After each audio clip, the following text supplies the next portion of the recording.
E aí, meus queridos players, Ike de novo na área, e esse é o quadro Filmes Curte, onde eu sempre falo de filmes clássicos junto com várias infos e o mínimo de spoilers para você que ainda não assistiu esses filmes. Se você é novo aqui no canal, curte filmes clássicos, PlayStation 1, action figures e a saga Metal Gear Solid, já clica nesse botãozinho bonito aqui para se inscrever e acompanhar as novidades. E hoje eu trago uma das franquias que mais marcou a minha infância e com certeza de muita gente nos anos 90, Brinquedo Assassino. Então, let's rock it!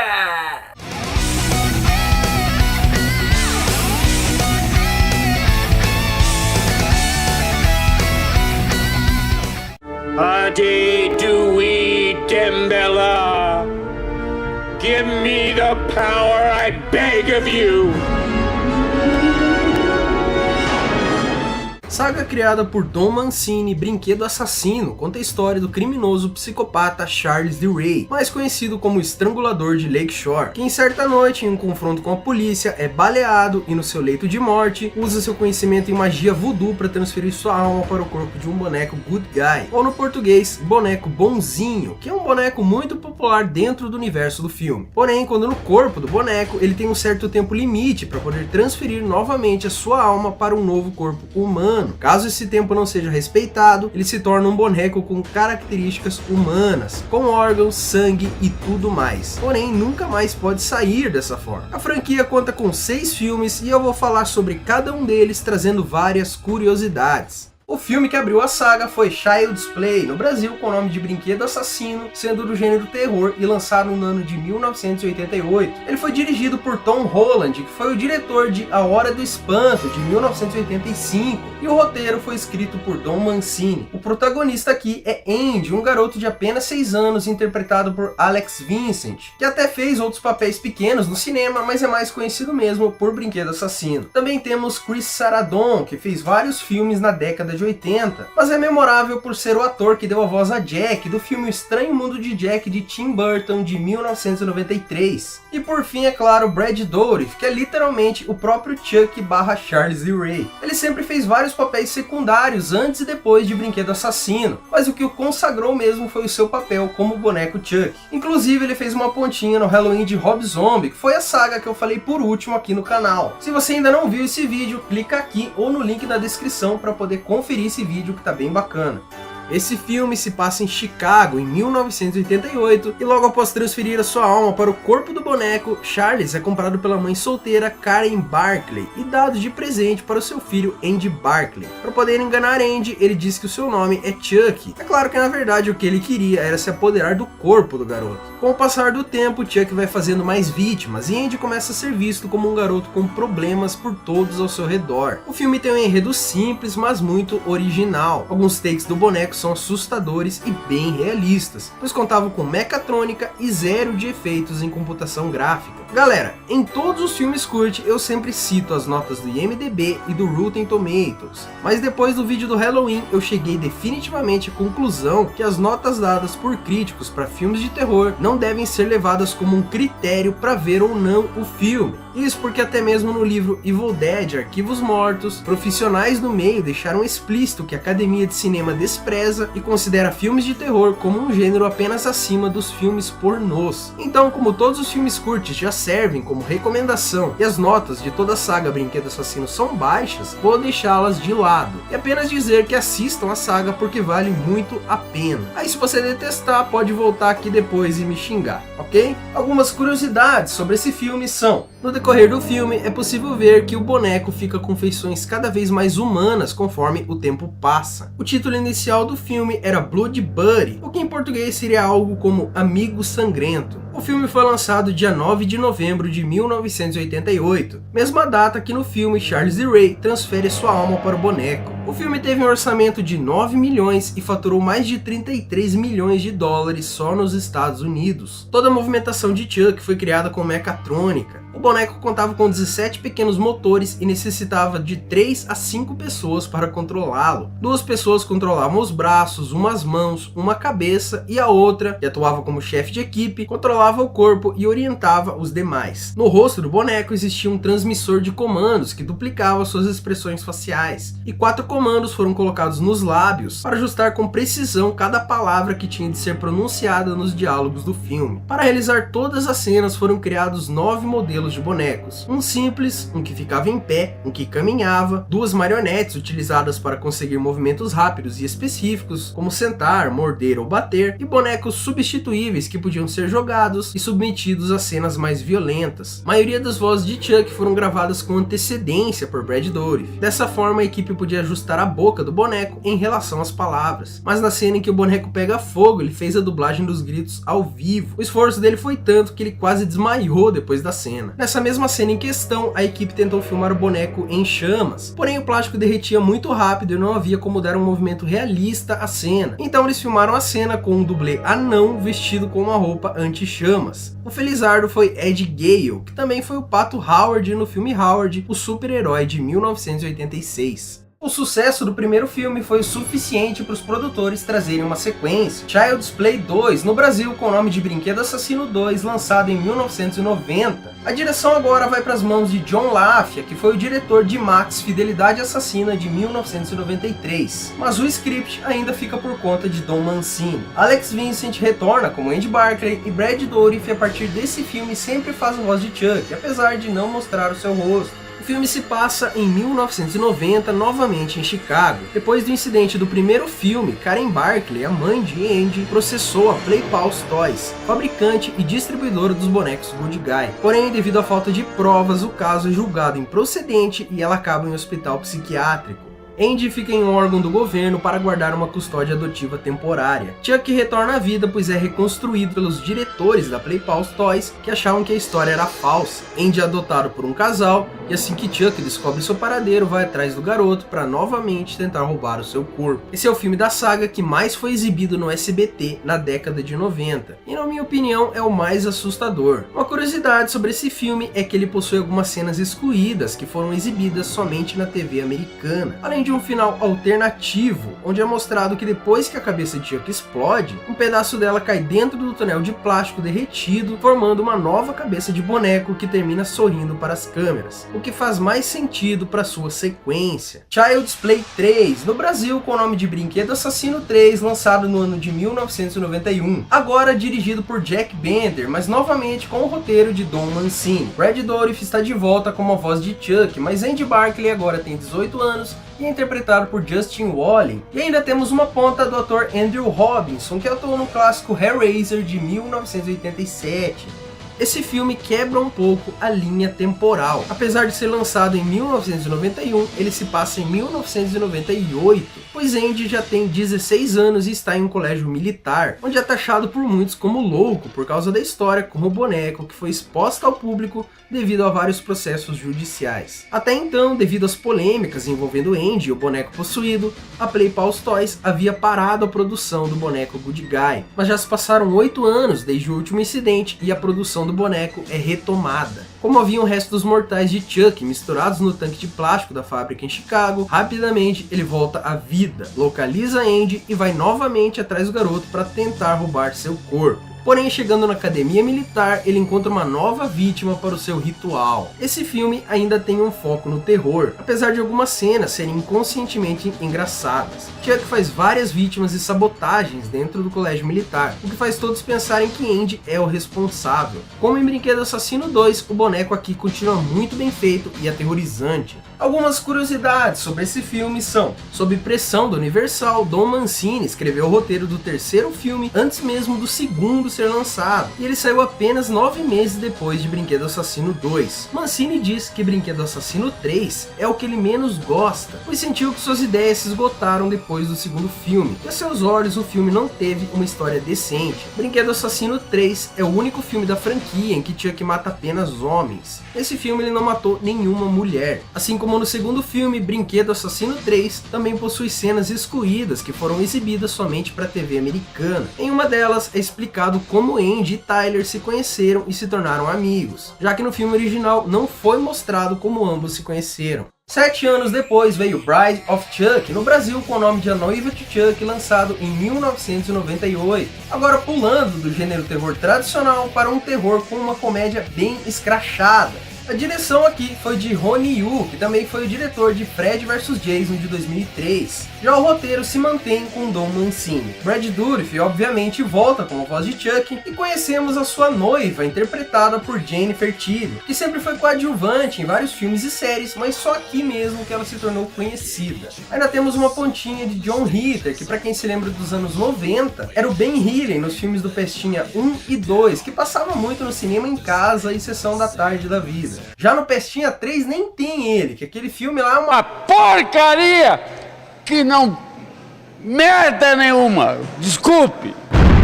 Esse filme se passa em 1998 e descobrimos que Charles Lee Ray, quando em vida, tinha uma amante, Tiffany, tão psicopata e fora da casinha quanto ele. Tiffany havia encontrado um anel de Charles e acreditava que ele iria pedir em casamento antes dele ser assassinado e se transformar em boneco. Daí dá um jeito de recuperar os restos mortais do boneco e faz um ritual de magia voodoo para trazê-lo de volta à vida. Chuck volta, mas Tiffany também acaba transformada em uma boneca. Daí ambos começam uma matança em dobro. Aqui descobrimos que além do ritual de voodoo, a troca de corpos também pode ser feita com um amuleto místico, que foi enterrado junto com Charles Lee Ray. Esse filme mudou totalmente o rumo da franquia, trazendo um Chuck mais piadista e caricato. O filme é tão maluco que conta até com uma cena de sexo entre Chuck e Tiffany enquanto bonecos. Muitos dizem que a franquia morreu aqui, mas eu particularmente gosto do filme, apesar dele não trazer o medo que os filmes anteriores traziam. Algumas curiosidades sobre A Noiva de Chuck são: esse é o primeiro filme da saga que usa efeitos especiais em computação gráfica. A Noiva de Chuck teve uma trilha sonora mais pesada, contando com bandas como Judas Priest ou Slayer, e às vezes puxada mais pro new metal, que estava em alta na época, como Rob Zombie, White Zombie, Stabbing Westward, Static X e afins. O filme é bem saudosista e cheio de referências a outros clássicos do terror. No início do filme é mostrada uma sala de evidências onde se encontram os pedaços de Chuck. Lá é possível ver claramente as máscaras de Michael Myers e Jason Voorhees, a motosserra de Leatherface e a luva de Freddy Krueger. A partir desse filme, a versão brasileira de Chuck passou a ser dublada por Nelson Machado. Isso deixou o sarcasmo de Chuck bem mais ácido que nos filmes anteriores. Nelson Machado, para quem não sabe, é o dublador que dá voz ao Kiko do Chaves. Um verdadeiro clássico nunca sai de moda. Dando sequência à saga, veio Seed of Chuck, no Brasil com o nome de O Filho de Chuck, lançado em 2004, mantendo o gênero terror comédia escrachado do último filme, mas ainda mais zoado. A direção agora fica por conta do próprio Don Mancini, que também foi o roteirista. Chuck, é claro, tem a voz de Brad Dourif e Tiffany tem a voz de Jennifer Tilly, mas ela também atua no filme como sendo a própria Jennifer Tilly, pois tem uma espécie de quebra de quarta parede ali, que mostra que na verdade a Tiffany, quando humana, era uma grande fã de Jennifer e uma espécie de sósia dela. Além do casalzinho 20, conhecemos o seu filho Glenn, dublado por Billy Boyd, que foi o Hobbit Pippin na saga O Senhor dos Anéis. Esse filme se passa em 2004, 6 anos depois do último filme. Glenn, que acreditava ser órfão, havia sido encontrado por um artista circense e era explorado como uma marionete viva. Porém, toda a história de Chuck e Tiffany se tornaram uma lenda urbana, e Hollywood estava fazendo um filme sobre eles. Assim, construíram 2 novos modelos dos bonecos. Ao ver uma notícia sobre a produção do filme, Glenn descobre que Chuck e Tiffany são seus pais e parte em busca de conhecê-los. Como Glenn tinha um amuleto místico com ele, acaba fazendo com que seus pais acordem nos novos corpos. Sim, se você não viu o filme, tá ouvindo e pensando, que história bizarra. Sim, mas ela piora bastante, envolvendo até mesmo uma crise de orientação sexual por parte de Glenn. O filme praticamente é uma comédia com algumas pessoas sendo mortas, como uma espécie de bônus. Quem não gostou de A Noiva de Chuck repugnou O Filho de Chuck. Eu particularmente nem consigo dizer se o filme é ruim ou bom. Ele tem tantas piadas forçadas e ruins que de algum modo ele acaba se tornando bom e divertido. Enfim, recomendo que assista e tire a sua conclusão. Mas sem dúvida ele é considerado por muitos o filme mais desvirtuado da saga, se não o pior de todos. Algumas curiosidades sobre esse filme são: o roteiro do filme estava pronto desde 1998, mas somente em 2003 teve o aval para ser produzido. O Filho de Chuck foi a estreia de Don Mancini como diretor. Jennifer Tilly teve de perder peso para poder atuar no filme. Inclusive, existem piadas dentro do próprio filme insinuando que ela está acima do peso. Uma sósia de Britney Spears é morta por Chuck no filme. A primeira vítima de Chuck e Tiffany é um técnico e controlador dos bonecos. Ele na verdade é Tony Gardner, que realmente trabalha com efeitos especiais e maquiagem no cinema, e começou sua carreira trabalhando no clipe de Thriller de Michael Jackson. Assim como no filme anterior, o filho de Chuck não foca em um protagonista que é atormentado pelo boneco, mas sim traz os próprios bonecos possuídos como protagonistas. Depois dessa mudança drástica de gênero, Don Mancini resolve tentar retornar ao clima de terror do início da franquia. Curse of Chuck, no Brasil com o nome de A Maldição de Chuck, foi lançado em 2013. A direção e o roteiro novamente ficaram por conta de Don Mancini. O filme traz Brad Dourif como a voz de Chuck e novamente atuando como Charles Lee Ray. Jennifer Tilly e Alex Vincent, que interpretou Andy nos 2 primeiros filmes, também retornam, mas só aparecem no desfecho final do filme. Dessa vez, a protagonista é Nika, interpretada por Fiona Dourif, filha de Brad Dourif. Nesse filme, Chuck aparece misteriosamente na caixa de correio da casa de Nika, que é paraplégica e vive em uma cadeira de rodas. Aos poucos, as pessoas começam a morrer e os motivos de Chuck estar ali vão ficando claros. Eu definitivamente não posso e nem quero falar mais sobre o enredo, senão acaba dando um baita spoiler e entregando ouro. O filme foi divulgado por muita gente na época como sendo um reboot, porém ele não é bem um reboot, e tem até mesmo um plot twist que vira a história de ponta cabeça e no final encaixa tudo perfeitamente. A Maldição de Chuck é sem dúvidas o filme que tem o roteiro mais maduro e bem trabalhado de toda a saga, o que surpreendeu muita gente, até mesmo a crítica da Academia de Cinema, que deu altas notas pro filme. Chuck ainda conta com sua movimentação realizada por mecatrônica, às vezes por um dublê, mas também temos mais efeitos em CG do que nos anteriores. De qualquer forma, a essência do filme foi bem preservada. Algumas curiosidades sobre A Maldição de Chuck são: a escalação de Fiona Dourif no elenco foi sugestão do próprio Brad Dourif. Existe uma cena pós-créditos no filme muito legal que referencia praticamente todos os outros filmes da saga. Claro que eu não vou dizer como ela é, fica aí para você descobrir por conta própria. E algumas curiosidades sobre a saga no geral são: Brinquedo Assassino foi rejeitado pelo estúdio MGM após o primeiro filme. A Universal então comprou os direitos da franquia. O filme da saga que tem mais mortes é A Noiva de Chuck, com 12 mortes, frisando que em toda a saga Chuck nunca mata crianças, somente pessoas adultas. Don Mancini escreveu 2 episódios da 3ª temporada do seriado Hannibal, sendo eles o episódio 6, chamado Dulce, e o episódio 10, chamado And the Woman Clothed in Sun. O nome Charles Lee Ray é derivado dos nomes de 3 assassinos reais: Charles Manson, Lee Harvey Oswald e James Earl Ray. Muitos especulam na internet que Don Mancini se baseou na lenda real do boneco Robert para criar Chuck, porém não existe nenhuma fonte confiável com essa informação. Para quem quiser saber sobre a lenda do boneco Robert, é só pesquisar aqui no YouTube mesmo. Mas de fato, o conceito de Chuck foi baseado no boneco My Buddy, que traduzido seria algo como meu parceiro, meu colega, etc. Ele foi criado pela Hasbro em 1985 e tinha como ideia ensinar a garotos jovens a importância de cuidar de seus amigos. Além de inovadora, a ideia era polêmica para a época, já que bonecos eram brinquedos associados com meninas. Chuck é hoje um dos maiores nomes dentro dos filmes de terror, junto com Michael Myers, Jason Voorhees, Freddy Krueger, Leatherface e afins. Nick, faz filme esconde na Hora do Pesadelo! Calma, eu vou fazer. Sexta-feira 13! Vou fazer. O Massacre da Serra Elétrica! Vou fazer também. Faz o Crepúsculo! Não, Crepúsculo eu não vou fazer. Na cultura pop, geek e nerd, Chuck também é muito referenciado em filmes, desenhos, e convenhamos, quem nunca chamou aquele primo mais novo insuportável de boneco assassino? Chuck já apareceu na propaganda do Visa. Minha netinha adora bonecas, acho que ela vai amar. E até mesmo o Silvio Santos já fez uma pegadinha com o Chuck, véi.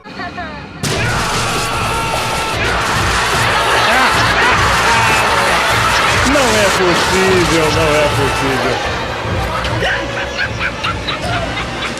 Don Mancini já confirmou em seu Twitter que pretende lançar um 7º filme, dando continuidade à Maldição de Chuck, mas ainda não se tem muitos detalhes. E é claro que, como eu não posso deixar de citar, para você aí que é colecionador, assim como eu, existem inúmeras action figures de Chuck, como por exemplo versões produzidas pela NECA, McFarlane, Mesco, Funko, mas as que me chamam mais a atenção são as versões em escala real da Medicom, que traz uma réplica perfeita do primeiro boneco original do filme, e da Sideshow, já na sua versão possuída e remendada.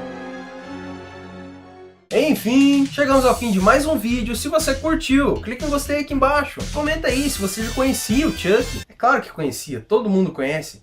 Mas se assistir agora, volta aí depois e diz o que achou. E é claro, compartilhe esse vídeo nas suas redes sociais. Para você que é novo aqui, seja muito bem-vindo e muito obrigado a você que assistiu até aqui de coração mesmo. Um grande abraço a todos e até daqui a pouco. Keep on rockin'!